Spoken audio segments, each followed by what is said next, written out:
Hello friends, তো আপনার সামনে একটা দারুণ আমি আজকে একটা ভিডিও নিয়ে এসেছি। তো আপনারা এখন জানেন যে যারা ইন্ডিয়া থেকে বাংলাদেশের ভিসার জন্য অ্যাপ্লাই করছেন তাদের অনেক সময় কি হয়, ভিসা ক্যান্সেল হচ্ছে কিন্তু ভিসা রিজেক্ট হয়ে যাচ্ছে।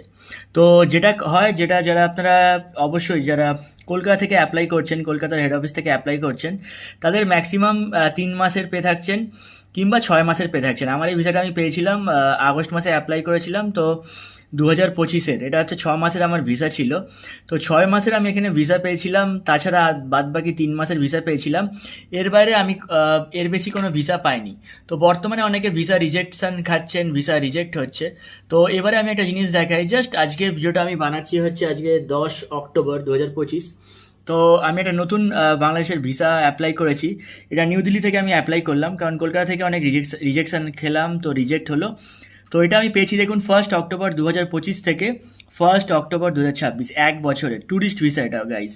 ট্যুরিস্ট ভিসা দেখতে পাচ্ছেন, মাল্টিপল 30 দিন আমি থাকতে পারবো, একবার এন্ট্রি করে 30 দিন থাকতে পারবো। এটা হচ্ছে নিউ দিল্লি থেকে অ্যাপ্লাই করা, এটা কিন্তু কলকাতা থেকে অ্যাপ্লাই করা না, এটা নিউ দিল্লি থেকে অ্যাপ্লাই করা। এটা 1 বছরের ভ্যালিডিটি আমি পাচ্ছি এই ভিসাটাতে।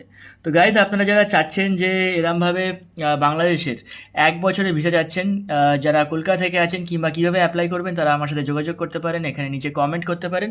তাদের জন্য 1 বছরের যদি আপনারা মাল্টিপল ট্যুরিস্ট ভিসা চান,